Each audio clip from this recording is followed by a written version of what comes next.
Bem, sejam todos muito bem-vindos. Que prazer estar falando com vocês aqui hoje, terapeutas. É um prazer estar iniciando essa live. Eu sou Regiane Cunha, sou terapeuta e formadora e ajudo você que deseja se tornar um profissional no tratamento da ansiedade e depressão a ter bons resultados, tá?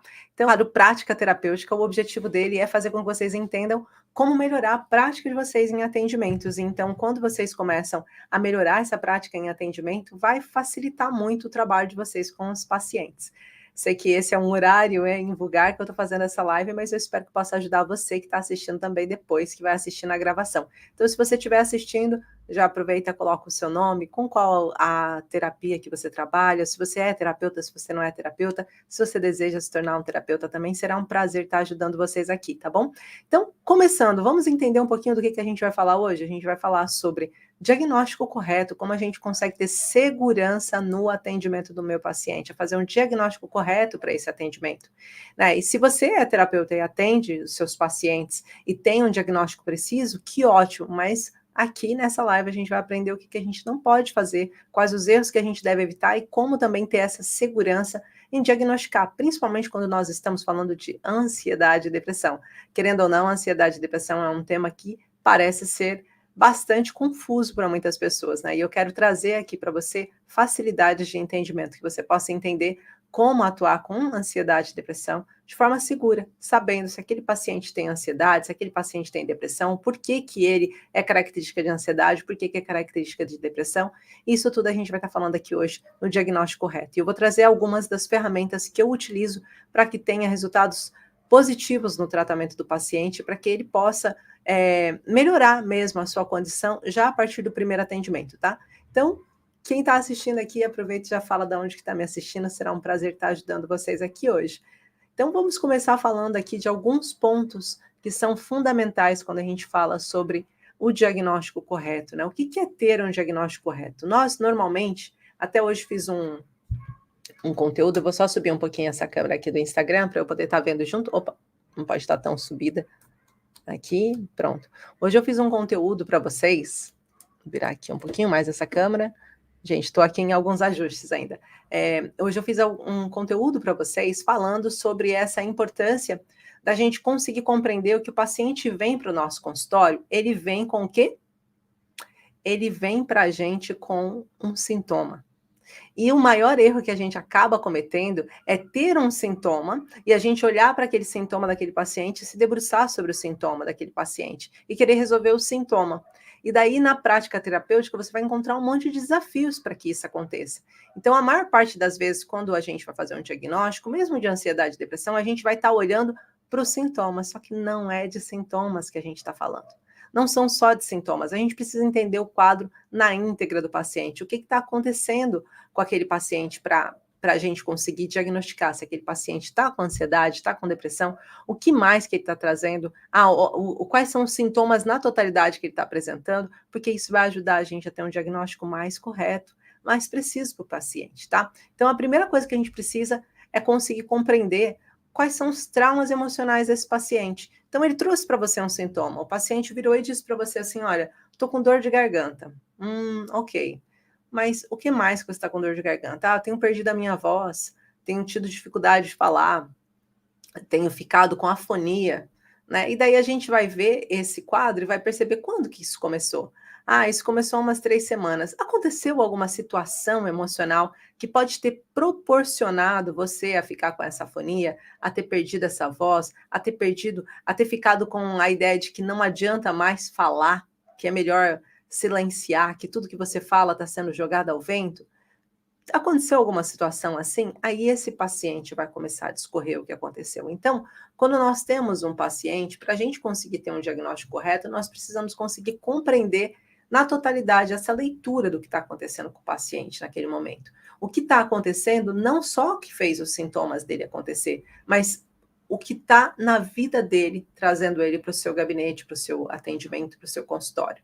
Então, a primeira coisa que a gente fala aqui, dentro desse perfil, né? E se você ainda não segue o perfil, aproveita, já siga o perfil, compartilhe. Caso você tenha interesse em ser um terapeuta especialista no tratamento de ansiedade e depressão, você está no lugar certo. Aqui a gente fala muito sobre ansiedade e depressão.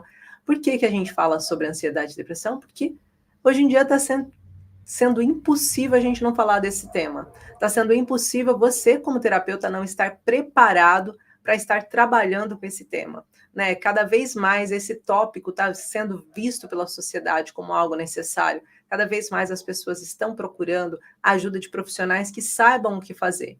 Mas mais do que isso, existe uma série de pessoas que já estão saturadas num tipo de tratamento que não está trazendo resultados.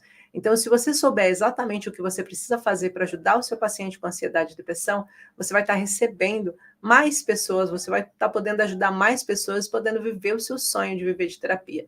Então, eu sempre falo sobre a importância da gente perceber, como terapeuta, eu dei até uma palestra grande para muitos terapeutas, e uma das coisas que a gente mais falou e mais ouviu os terapeutas falarem é essa energia de eu quero poder ajudar o próximo, eu tenho essa missão de ajudar o próximo. E eu sempre falo, se você tem a missão de ajudar o próximo, esteja preparado para ajudar quem tem ansiedade e depressão. Porque é uma realidade cada vez mais forte e convincente a quantidade de pessoas nesse mundo que estão precisando de alguém que saiba atender ansiedade e depressão. E que saiba ajudar não só com o sistema convencional, porque vai ter muitas pessoas que vão estar procurando que não use medicação, vai ter muitas pessoas procurando que não seja só ouvir, que tenha ferramentas de transformação e que você saiba o que fazer. E é o que eu falo, quando a gente fala da biomicrohertz, a gente usa todas essas características para a resolução do paciente. Então é importante que a gente vá se preparando. Boa noite, Karina, seja bem-vinda. Então é importante que a gente vá se preparando para essa demanda que está chegando, para essa quantidade de pessoas que estão necessitando. Né? Acabei de ver até um videozinho falando, uma atriz falando que ela interpretou a ansiedade no Brasil e ela falando como foi interpretar esse personagem. E ela estava dizendo que perguntou para algumas pessoas se a ansiedade era boa ou se a ansiedade era má. E eu sempre fico chateada quando eu escuto alguém falando disso, porque eu falo que leviano é de uma pessoa pensar que a ansiedade é uma emoção.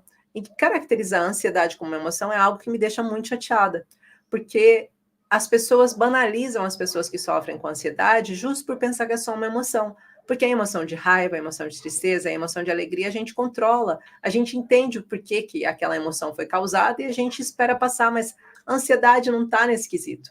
A ansiedade é aquilo que chega bagunçando todas as emoções ao mesmo tempo. Ela é um descontrole, um sistema de alerta que está ativado num horário diferente. Então, ela não faz parte da emoção. Ela pode transportar todas as emoções e bagunçar com todas as emoções, mas ela não é uma emoção. Então, tem que se parar de tratar como emoção. E eu acho muito importante a gente falar disso cada vez mais, terapeuta, para que o paciente também não fique pensando, eu não estou sabendo lidar com a minha ansiedade. Não. Ser ansioso é diferente de ter ansiedade. Ser ansioso é você ter uma emoção de que amanhã vai acontecer alguma coisa, você ficar feliz ou triste com aquilo que vai acontecer. Mas e quando não tem um motivo? E quando aquilo que vai acontecer não tem nada a ver com o que está acontecendo? E quando você despertou uma crise no meio de um shopping, quando foi comprar uma roupa para o seu filho, para a festa de fim de ano dele, você não tem como sair do shopping porque você precisa comprar a roupa, você está passando mal e você tem que enfrentar os seus medos. E quando isso está acontecendo, será que é só uma emoção? Acho que não, né? Então é importante a gente pensar nisso. Mas voltando aqui ao ponto, a gente estava falando sobre a questão do diagnóstico correto, como conseguir enxergar e perceber qual é o diagnóstico correto que está acontecendo no meu paciente, o que eu posso fazer com esse paciente. E a gente primeiro precisa conseguir compreender os traumas emocionais que esse paciente vivenciou. Os traumas emocionais conscientes e subconscientes. Então, eu quero pegar um pedaço dessa live para fazer com que vocês possam entender o que são traumas conscientes e traumas subconscientes e como usar isso para ajudar o seu paciente, terapeuta. Então, o primeiro ponto que a gente precisa, hoje, uma vez que a gente vai estar falando de diagnóstico correto, é compreender que o paciente com ansiedade e depressão ele passou por traumas emocionais. Os traumas emocionais é que vão causar uma nova resposta mental dele, neural, e essa resposta neural vai ativar, então, o seu sistema de alerta. Vou fazer uma pergunta aqui para todos os educados responderem. Eu estou falando muito rápido? Tomei café agora há pouco, então não quero estar falando muito rápido. Boa tarde, Ana. Seja bem-vinda, Aninha. Então, se eu estiver falando muito rápido, pede para eu falar um pouco mais devagar, tá? Por favor. Então, Karina, me dá uma ajuda aí. Se eu estiver falando rápido, fala para mim, fala mais devagar, tá? Então, o que a gente precisa entender? Esses dois tipos de conceitos de trauma. Ótimo, Patrícia, obrigada. Então, esses dois conceitos de trauma, o trauma consciente, o trauma subconsciente. Então, quando o paciente chega lá, A facilidade que nós vamos ter é de trabalhar com trauma consciente, terapeuta. Se vocês não têm uma ferramenta que permita atuar sobre a mente subconsciente, vocês vão ter só o trauma consciente do paciente para trabalhar. O trauma consciente significa aquilo que ele lembra de ter passado. Aquilo que você pergunta para ele, diz assim, olha, você passou por alguma situação difícil nesse último ano? Tem acontecido alguma coisa que tenha piorado a sua depressão e ansiedade? Como é que está na sua casa? No trauma consciente, a gente vai ter pontos como estressores ativos. O que são os estressores ativos? Escrevam aí até estressores ativos para vocês lembrarem o que são estressores ativos, é muito importante. Estressores ativos é aquilo que faz com que o seu paciente entre em crise de todos os dias. Isso são estressores ativos. Por exemplo, não conseguir lidar com um marido que era alcoólatra, é um estressor ativo. Não conseguir lidar com a filha que está desempregada, é um estressor ativo. Não conseguir lidar com as pessoas que chegam atrasadas no trabalho, é um estressor ativo. Não conseguir lidar com as contas que estão acontecendo e com o processo que ela está, o processo de divórcio, é um estressor ativo. Então, isso, os estressores ativos, é o que faz com que o seu paciente entre em crise de ansiedade. É o que faz com que o seu paciente tenha a sua situação indo ao limite. São os estressores ativos, tá? E a gente, então, quando fala de trauma consciente, a gente vai precisar mapear esses estressores ativos. A gente vai precisar entender o que tem feito você perder a sua paciência. Quais são as situações que te tiram do sério? A gente perguntando para o nosso paciente, né? O trauma consciente é quais foram os piores momentos que você vivenciou na sua vida. E eu sempre pergunto para os meus pacientes, me dá 3 momentos que foram terríveis na sua vida, que você sente que aconteceram coisas muito ruins. E aí, a partir daí, ele vai começar a falar desses pontos e eu vou investigar se esses traumas conscientes estão alojados em que área do cérebro desse paciente. Porque eu não sei se você sabe, terapeuta, mas para cada trauma vivido, nós temos uma área do cérebro afetada, tá? A gente vai pensar no nosso cérebro desde o processo de organogênese, desde o processo de divisão celular, ou seja, quando estamos na barriga, para não complicar aqui, para ficar mais fácil, desde o processo da barriga da mamãe, quando a gente sai da célula, a gente começa a formar os nossos tecidos, a gente começa a formar os nossos órgãos. Então, quando a gente está em processo de formação dos órgãos, o cérebro também é formado por partes. E cada parte dele corresponde a algo muito importante do nosso corpo. Por isso que dizem que se o cérebro parar de funcionar, a gente morre.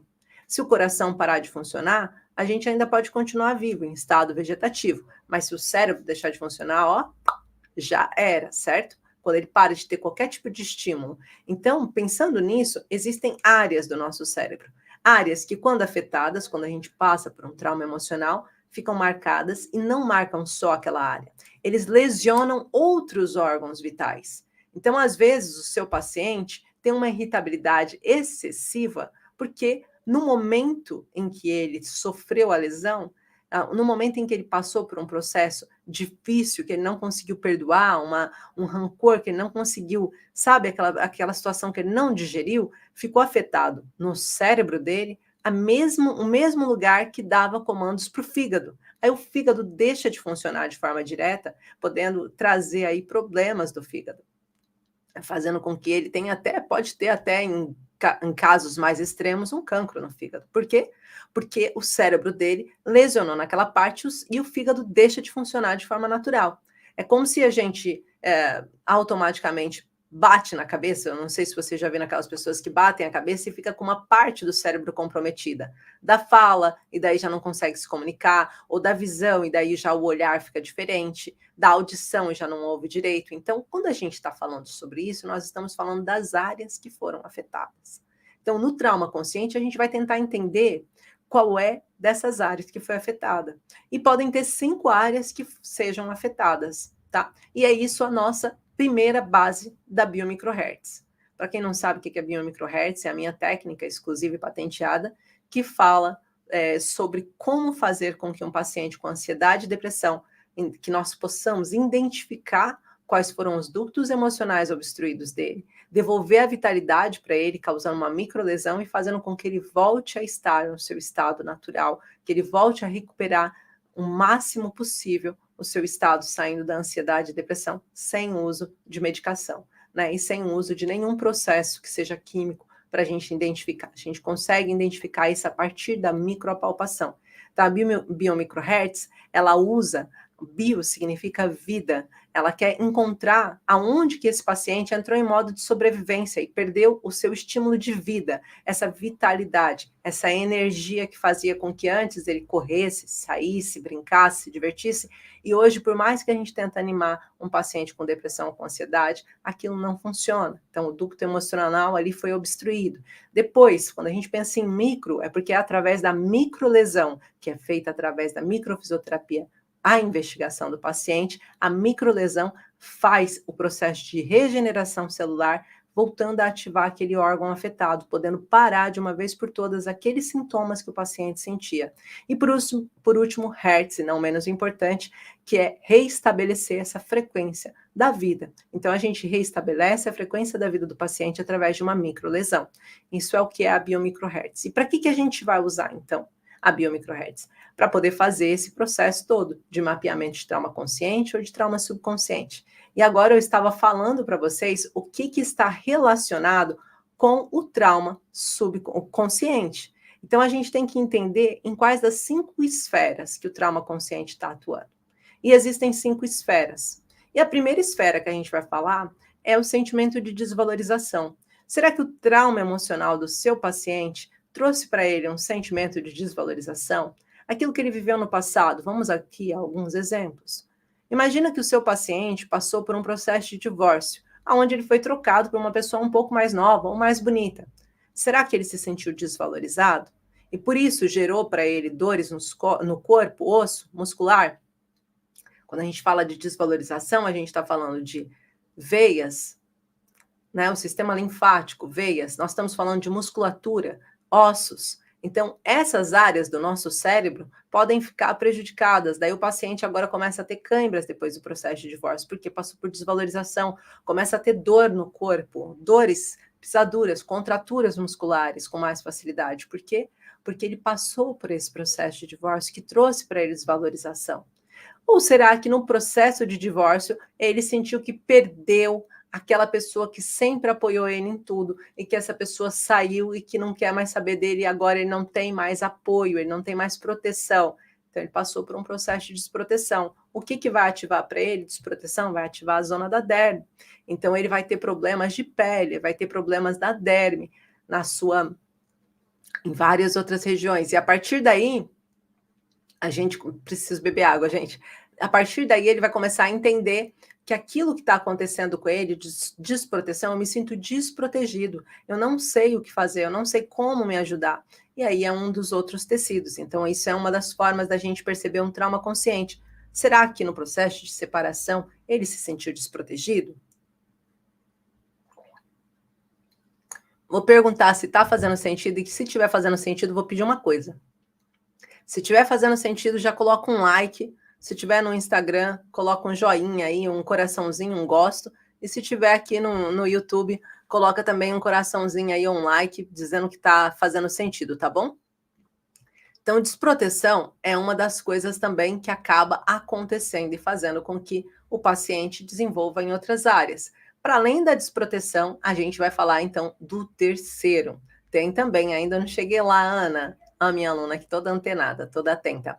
A gente tem então desvalorização, desproteção, mas ele pode também ter sentido impotência. Pode ser que, tipo, sabe quando você não está preparado para aquele divórcio, você não quer se separar e de repente o divórcio acontece? Então, o meu sentimento é de impotência, eu não posso fazer nada. Por mais que eu diga para aquela pessoa que eu amo, que eu vou fazer o melhor para a gente ficar junto, aquela pessoa não está junta comigo.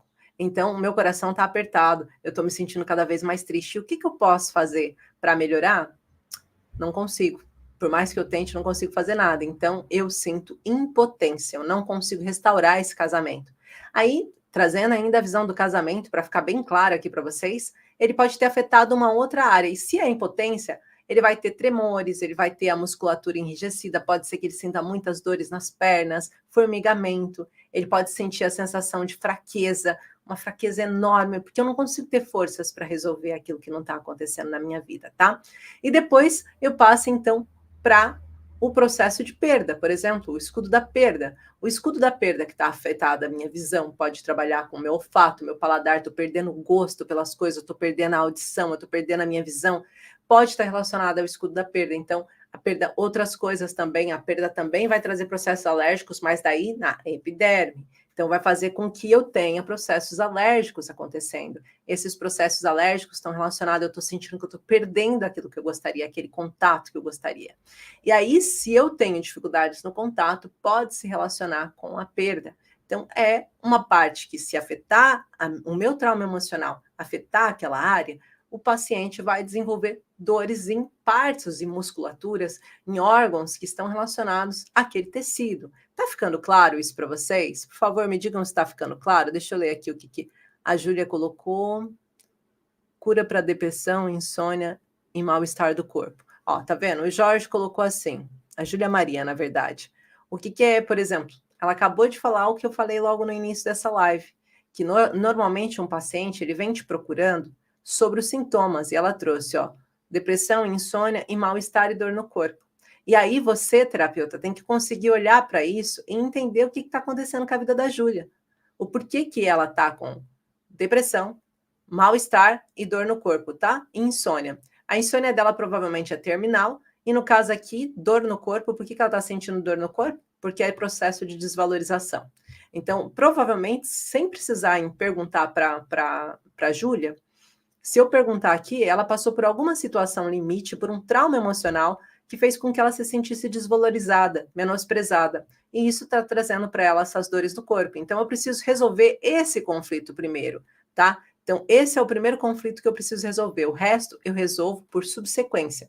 Quando eu encontro a origem do que está acontecendo, automaticamente faz com que eu tenha melhores resultados com o paciente.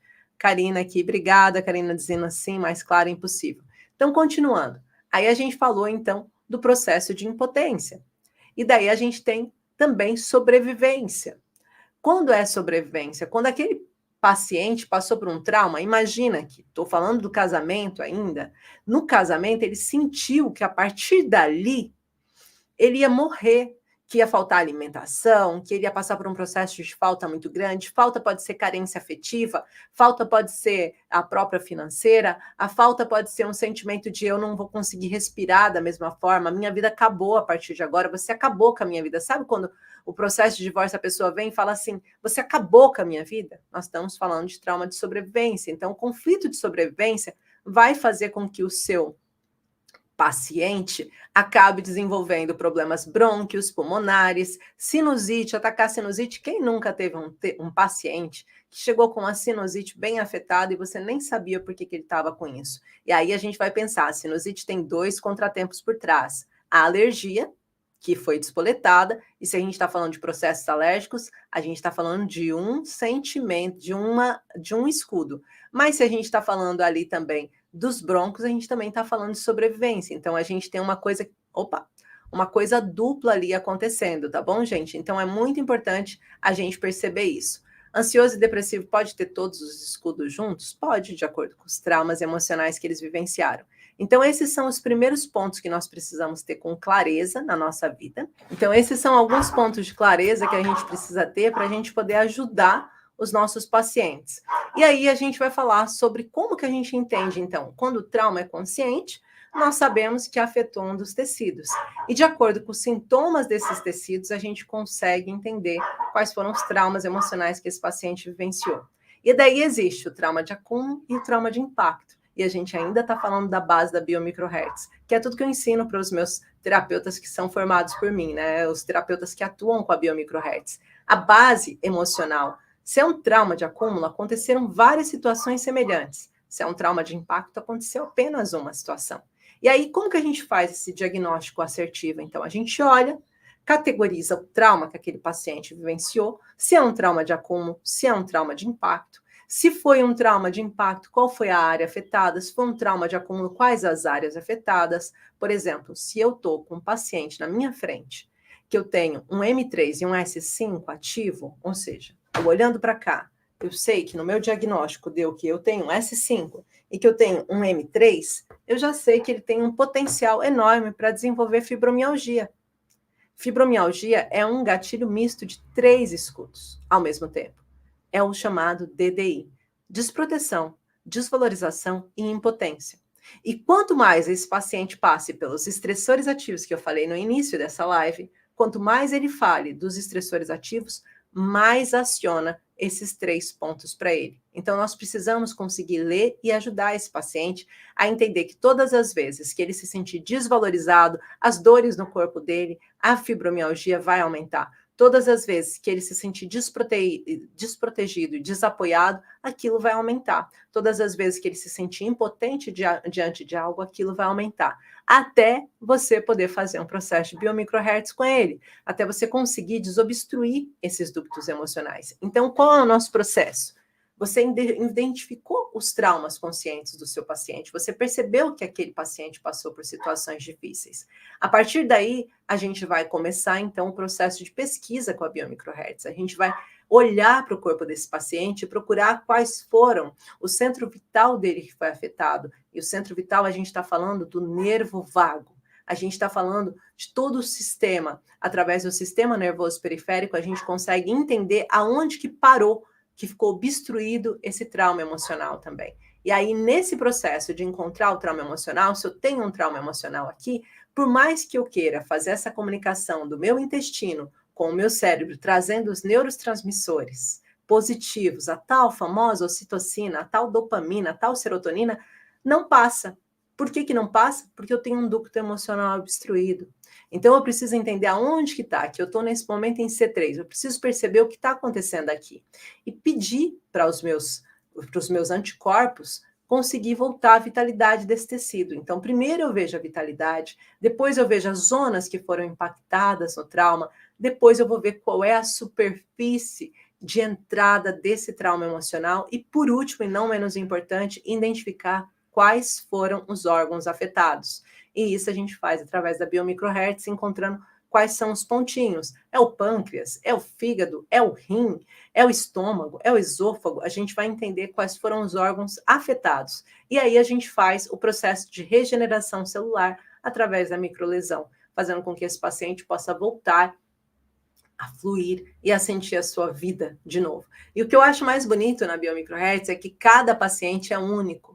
E a gente consegue tratar aquele paciente com essa unicidade, com o que ele é de verdade, porque a gente está entendendo e lendo aquele paciente naquele momento. Então, a gente deixa de ter esses tratamentos convencionais, que é um remédio que serve para todo mundo, e passa a ter algo que é específico. Olha, você vivenciou, por exemplo, vou dar um exemplo de um dos atendimentos que eu fiz hoje, você vivenciou um trauma aos seus 18 anos. Esse trauma que você vivenciou nos 18 anos foi um trauma de desproteção, aonde você teve afetado o S4, você ficou com muito medo de enfrentar aquilo. Você se recorda o que aconteceu nessa altura? Aí o paciente foi e me disse, olha, foi na altura que eu tinha acabado de tirar a carta e eu saí conduzindo e espatifei o carro do meu pai contra um muro.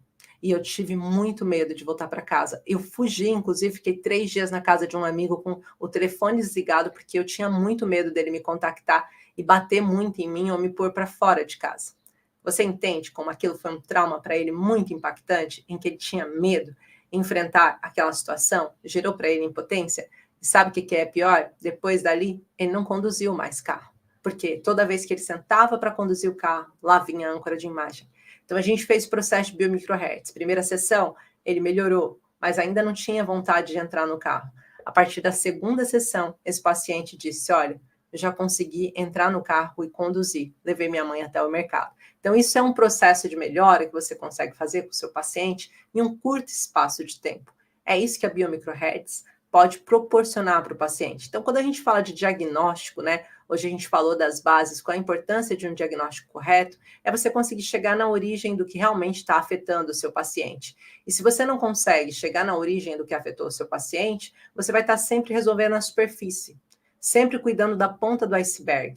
E quando você percebe, você pode ser a pessoa que está afundando, você pode ser a pessoa que está afundando o seu paciente, ou seja, você está sempre olhando para a ponta do iceberg, em vez de alertar para ele que tem coisas muito mais densas que precisam ser tratadas. E com isso, ele vai fazer como o Titanic, vai afundar e vai ter que buscar um tratamento em outro lugar. Então, é muito importante a gente saber como a gente usa o diagnóstico favorável para acertar no paciente, para entender se esse paciente tem ansiedade, se ele tem depressão, se é um sintoma, se é uma reação, como ele está, quais são os traumas emocionais. E olha, não vai importar se ele tem ansiedade ou depressão se você souber lidar com os traumas dele, porque você vai estar corrigindo a origem.